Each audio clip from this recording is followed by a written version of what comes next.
Coucou. Et salut à tous, j'espère que vous allez bien en cette période de confinement qui est un petit peu spéciale à vivre. On se retrouve pour une petite vidéo qui était pas vraiment prévue, je vais vous expliquer rapidement comment j'en suis arrivé là. On est tout début avril du coup, alors je sais pas encore si cette vidéo sortira le premier ou le 2. Et donc du coup, le premier trimestre de l'année, le premier quart de l'année 2020 est passé, et j'avais envie de faire un petit point sur mes coups de cœur, j'avais envie de vous parler de musique, j'avais envie de vous parler rap français. De base, je voulais faire un petit tweet en mode, bon, mon top 5 de l'année, ma déception, les mentions honorables, et vous demander votre avis. Puis au final, je me suis dit, autant faire une petite vidéo. De toute façon, j'ai que ça à foutre, il n'y a pas grand chose d'autre pour tuer le temps, et ça me permettra surtout en fait d'aller plus loin dans mes explications et peut-être vous conseiller plus de choses que envers un petit tweet de quelques dizaines de caractères qui est assez limité. Donc voilà, j'espère en tout cas que le format va vous plaire, ça devrait être assez court, et c'est surtout pour ouvrir à la discussion, au débat et bien évidemment aux recommandations, vu que la musique ça se partage. Rapidement, avant de commencer, je vous donne les critères que j'ai pris en compte. Alors, c'est très vaste, c'est-à-dire que j'ai pris les EP, les albums, les mixtapes, n'importe quoi en fait, tant qu'il y avait plus de 10 sons. Voilà, tous les projets qui avaient plus de 10 sons, je les ai mis dans mon corpus, on va dire, quoi, pour faire mon petit top et mon petit classement. Donc c'est vraiment le seul critère que j'ai mis en avant pour ce top. Avant d'attaquer le classement proprement dit, je vais vous parler de quelques projets que j'ai pas écoutés, soit par manque d'envie, soit par manque de temps. En tout cas, que vous sachiez qu'ils ont quand même été, on va dire, intégrés, qu'ils ont été pris en compte pour faire ce classement. Donc en vrac, et de façon non exhaustive, il y a par exemple eu les albums de Timal, de Jossman, de Joker, de Katkeus. Voilà, de base, c'est pas vraiment ma tasse de thé, pardon. Il y a aussi eu, plus important, Mills 3.0, que j'ai pour l'instant pas... Je suis pas arrivé à l'écouter, on va dire. J'ai lancé 3-4 fois. Chaque fois dans l'ordre, les 6-7 premières chansons. Et je suis pas arrivé à rentrer dedans. Donc pour l'instant, il est pas dans une catégorie flop ou quoi que ce soit. Il est juste à part. Il a été pris en compte quand même pour faire ce classement. Mais pour l'instant, je suis pas encore arrivé à l'écouter en entier. Donc on va dire qu'il est en stand-by. Il viendra peut-être plus tard dans l'année pour un top de l'année. Mais voilà, donc un petit peu les albums que j'ai pas eu le temps d'écouter. On peut rajouter à ça peut-être celui de Tsuzuki, peut-être celui de Youvdi, quoi. Donc il y a encore quelques albums que j'ai pas eu le temps ou eu l'envie d'écouter. Mais en tout cas, il y a peut-être peu de chances qu'ils soient dans le top 5 si l'envie n'a pas été plus présente que ça.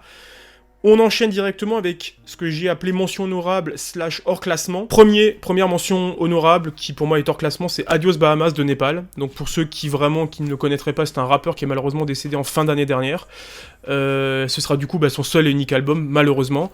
Il faisait partie du duo Two Things avec Dooms. Du coup, par extension, il était très proche aussi de l'entourage, bien évidemment, du collectif L'Entourage. Et vous avez peut-être déjà entendu parler de lui, tout simplement via le feat de Nekfeu. Eskimo, c'était sur Cyborg à l'époque, si je dis pas de conneries. Donc, si les gens ont entendu parler de Népal, c'est sans doute par là. Du coup, j'écoute Népal via l'entourage, un petit peu via Two Things depuis nombreuses années. J'attendais l'album avec une certaine impatience. C'était pas non plus une giga hype, mais j'attendais l'album parce que, comment dire, musicalement et artistiquement, il est très intéressant. Je pense que j'ai écouté l'album différemment du fait que l'album est sorti à titre posthume, Népal était déjà décédé. Je pense que c'est un petit peu compliqué de le classer. C'était compliqué de le mettre pour moi dans un top 5 parce qu'il y a une espèce d'atmosphère assez curieuse qui s'est dégagée en fait d'où cette écoute. Si vous connaissez pas, je vous conseille, l'album il a 12-13 titres, il fait moins de 45 minutes, prenez votre temps, vous aurez une idée complète de son univers et comme dit ce sera malheureusement son dernier album. S'il y a quelques sons que je peux vous proposer, il y a En Face, en featuring avec Nekfeu, du coup, Trajectoire, ou encore Crossfader ou Daruma, voilà, c'est vraiment les sons que je vous conseillerais pour cet album de Népal. Deuxième hors classement, du coup, j'ai mis Freebase Volume 4 de Kekra, en grande partie parce qu'il est sorti très récemment, donc pour l'instant je l'ai pas encore énormément poncé et j'avais du mal à le mettre sur une même ligne d'égalité que les autres projets. Un rappeur que je trouve personnellement assez sous-coté, même si je peux totalement comprendre que les gens n'accrochent pas forcément à son univers. C'est une très bonne mixtape qu'il a sorti tout simplement, c'est très court, ça fait un peu plus d'une demi-heure, sachant qu'en plus il y a un remix, donc c'est vrai que on aurait peut-être aimé quelque chose de plus long, mais bon, on a droit à une mixtape une fois de plus, c'est pas un album qui aurait pu faire, imaginons, une vingtaine de titres. En bref, c'est du très bon Kekra, si vous aimez Kekra, je pense que c'est sans doute un de ses meilleurs projets depuis qu'il rappe. Au niveau des recommandations, je vous conseillerais en priorité peut-être les sons Non et Dubaï, tout simplement, voilà. Et finalement, avant d'attaquer le top 5, je voulais juste parler de ma déception qui en réalité a été ma seule vraie déception rap de ce début d'année, c'est l'album MVP de Mr V, tout simplement. Pour replacer un petit peu le contexte, j'attendais par exemple pas du tout l'album W l'année dernière, alors j'étais plutôt fan de, on va dire, ces petites vidéos ça passe ou pas, qui faisaient sur YouTube, les petites vidéos un petit peu rap impro, mais du coup j'attendais pas du tout, j'attendais pas du tout W à l'époque.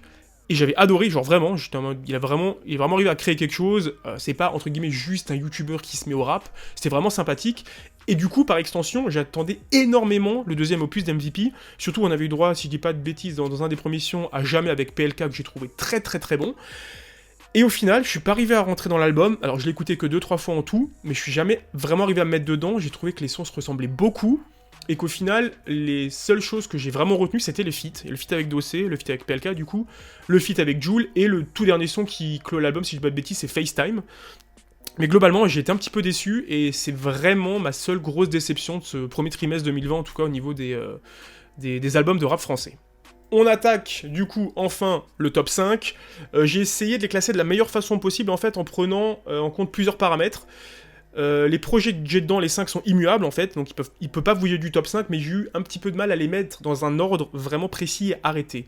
De ce fait, j'ai tout simplement, plutôt que de décidé de faire un 1, 2, 3, 4, 5, j'ai fait un rang 1, rang 2 et rang 3 tout simplement, donc voilà, vous allez vite comprendre. Il y a des albums qui sont, on va dire, un petit peu égalité, parce que je suis pas vraiment arrivé à les scinder en vraiment 5 places différentes, d'où le choix un petit peu bizarre, on va dire, de ce classement. On commence du coup avec le tier 3, entre guillemets le bas du classement. J'ai décidé de mettre Cité Blanche de Larry, tout simplement. Alors c'est un rappeur que vous allez pas forcément tous connaître, même si certains ont sans doute déjà entendu parler de lui ou écoutent même ses sons. C'est encore considéré à juste titre comme un rookie, il est arrivé il y a pas si longtemps que ça. Moi j'ai découvert il y a quelques mois, il a surtout commencé à faire pas mal de bruit avec le feat avec RK Ouin Ouin, qui est sorti du coup, qui est sur l'album Cité Blanche et qui était un petit peu le premier gros son qui a fait, on va dire, un peu plus percer Larry. Je vous cache pas que ça a sans doute aidé, voilà, pour ceux qui ont reconnu derrière le petit drapeau alsacien. Larry vient de Strasbourg, il vient de chez moi. Ça fait un petit peu vibrer la corde sensible, je pense, sans trop m'avancer. Cité Blanche, c'est pratiquement une vingtaine de titres, si je dis pas de bêtises, 19 ou 20. On a pratiquement 1 heure de son. Et c'est un projet qui, je pense, vu que j'ai quand même suivi de façon assez assidue ces derniers temps, va vraiment vous aider à rentrer dans son univers, à connaître le bonhomme. On cerne rapidement l'univers, il y a sa belle façon de kicker, il y a des flows très différents, il y a des flows variés, que ce soit au niveau des prods, ou comme dit justement au niveau du flow et au niveau des textes. Pas grand chose d'autre à dire. Je recommence comme pour mes projets mention honorable. Des sons à vous citer en priorité, je vais vous recommander Drugs et surtout Enfants compliqués et Maman me disait, qui sont pour moi les meilleurs projets de l'album.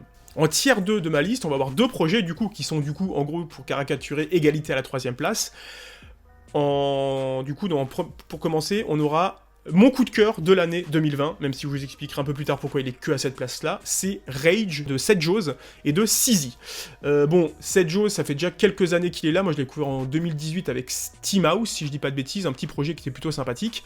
J'ai pas vraiment entre-temps du coup suivi ce qu'il faisait, mais je l'avais découvert il y a quelques années, donc je voyais qui était le personnage. Et du coup, il a fait un projet commun avec Sizi, que vous devez sans doute connaître, qui est un des meilleurs, de façon objective je trouve, un des meilleurs beatmakers de France, qui a fait énormément de projets avec Vald, et de très bons projets. Et donc du coup ils ont sorti un projet ensemble qui a été teasé fin 2019, et du coup ça a vraiment attiré mon regard, et du coup par extension mes oreilles bien évidemment, et je me suis dit ce truc là faut que je le suive de près.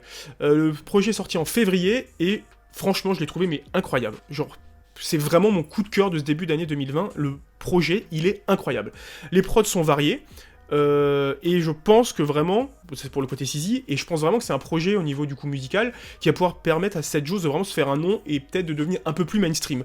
Les thèmes abordés et les flows sont pareils, super variés autant que les prods de Sizi. Ça peut parler à tout le monde. Alors si vous avez un côté entre guillemets triste, dépressif, ou qui déprime souvent, ça risque d'encore plus vous parler. Il y a pas mal de textes tristes, mais qui sont assez puissants, je trouve, pour le coup. Et comme souvent avec la musique, généralement, c'est les trucs tristes ou à caractère un petit peu de déprime qui parlent le plus. Et voilà, ce projet est incroyable. Seul point négatif, et du coup, pourquoi est-ce qu'il est à cette place-là, c'est qu'il n'y a que 10 titres, en fait. Voilà, c'est un petit projet plutôt qu'un album commun d'une quinzaine, vingtaine de titres. Donc ça explique pourquoi je l'ai mis entre guillemets qu'à cette 3ème place. Pour les titres que je vous conseille une fois de plus, Le Vide, Turbo S, C'est Promis, et Prochaine Fois. Bon, en gros, je vous ai conseillé pratiquement la moitié du projet, donc si vous avez une petite heure à tuer, n'hésitez surtout pas. Vous écoutez Rage de Seth Joes et Sizi, et il y a quand même très peu de chances que vous soyez déçus. Au même stade, on retrouve un deuxième projet, d'un rappeur que j'ai découvert en 2017, si je dis pas connerie, via des sons, des feats avec Sneezy, du coup, sur DBSS 2 et 3, qui a également beaucoup bossé avec Nekfeu, en tant que réalisateur de clips, comme Martin Eden, si je dis pas de bêtises, c'est Laylo, tout simplement. C'est un projet qui a fait beaucoup parler de lui en fin 2019, qui a bien été aidé, à raison, encore une fois, je trouve, par le clip de Megatron. Si vous êtes passé à côté de l'album, il joue d'un super storytelling, alors, je veux dire à la façon 2, mais toute proportion gardée, comme l'album Julius de SCH il y a quelques mois, je dirais même plus d'1 an maintenant, et du coup, c'est incroyable, avec cette idée de fil conducteur autour de la matrice de Trinity, bien sûr, qui donne son nom à l'album, quoi. On a 22 titres en tout, bon, ça fait que 55 minutes, vu que qui dit projet, qui dit storytelling, pardon, dit beaucoup de une petite intro, des petites transitions qui sont comptées comme des pistes, mais qui, par exemple, font que 30-40 secondes, donc voilà. Je pense par contre que ça va être un album all-in. Soit vous rentrez dedans, vous accrochez complètement, soit vous n'allez pas arriver à rentrer le délire, que ce soit dans le délire du storytelling ou de la façon de rapper. Je trouve qu'il a une façon un peu, je vais pas dire unique, mais c'est quand même une façon assez spéciale, on va dire, de rapper. Donc soit vous allez rentrer dedans, soit ça va peut-être pas vous toucher, vous allez peut-être jamais rentrer dedans. Conseiller des sons, c'est très compliqué parce que comme je vous l'ai dit, c'est une entité, donc ce que je vous conseillerais beaucoup, enfin personnellement plus que le reste, c'est entre guillemets le premier arc. Donc on a l'ensemble initialisation Megatron, dehors la nuit, dehors la night, Hills et Plug, du coup qui s'écoute limite comme un seul son, et on a aussi l'enchaînement Trinityville, Mieux vaut pas regarder, et Vamonos, en feat avec le meilleur rappeur de France, qui ne sont autre qu'Alpha One. Donc voilà, c'est un très bon projet. Ce que je vous conseille en parallèle, si vous l'avez pas encore fait, même que, enfin je pense que si vous écoutez Laylo, si vous avez aimé Trinity, vous l'avez déjà fait, c'est aller regarder la vidéo du règlement, tout simplement, qui résume à merveille, je trouve, l'idée qu'a voulu mettre en place Laylo, comment l'album a été construit, et surtout cette idée d'arc dont je vous parlais au tout début de review de Trinity, et il y a quand même aussi de fortes chances que vous accrochiez plus à un des 3 arcs que typiquement le règlement a dégagé qu'aux autres. Typiquement pour moi c'était plus le premier et le deuxième que j'ai adoré. Je vais pas dire que je me suis un petit peu... J'ai pas été déçu sur la fin, mais j'étais beaucoup plus, on va dire, entraîné par vraiment les 2 premiers arcs de l'album Trinity, quoi. Mais en tout cas, je vous le conseille, essayez au moins une fois, essayez de l'écouter. On arrive du coup sur la première marche, la plus haute marche du podium, où il y aura 2 projets à égalité pour moi. En tout premier, il y a un rappeur que j'ai découvert, il doit y avoir 4 ans maintenant, avec un projet, comme je pense la majorité des gens, qui s'appelait Libérer Maes. Voilà. Vous l'aurez compris, on parle des Derniers Salopards, qui a été pour moi le premier gros album de cette année 2020, qui est sorti en janvier, mi-janvier si je dis pas de bêtises. Pour être tout à fait sincère et transparent, je suis de base pas un gros fan de Maes. J'ai écouté Pur, j'ai écouté ses précédents projets, les feats qu'il faisait sur les projets d'autres rappeurs. J'ai pas été jamais été un grand fan de Maes, même si je respecte beaucoup l'artiste. Et je l'ai écouté, on va dire, sans d'attente. Je me suis dit, bon, il vient de sortir, c'est le premier gros album qui m'intéressait quand même, début 2020. Je vais l'écouter, je me suis pris une grosse claque dans la gueule, mais genre vraiment une grosse claque dans la gueule. Pour moi, il n'y a aucune fausse note. Alors, on va pas employer l'expression pété de « je crois que c'est l'album de la maturité, les gars ». Non, mais... Pour moi, il y a un nouveau cap qui est passé, en fait, dans la discographie de Maes. Le projet est très bon. Il est complet. Il y a vraiment de tout, et je pense que si vous étiez sensible à ce que faisait Maes sans être grandement fan, comme moi, je pense, ça va vous aider à être un peu plus dans son univers et sans doute à suivre dans le futur ce qu'il va faire. Au niveau des sons que je vais vous recommander, histoire d'avoir un éventail assez large, vu qu'il y a beaucoup de styles différents, je vais vous conseiller Elvira pour un son du gros kick où ça crache vénère, il n'y a pas d'autotune, c'est vraiment, ça crache.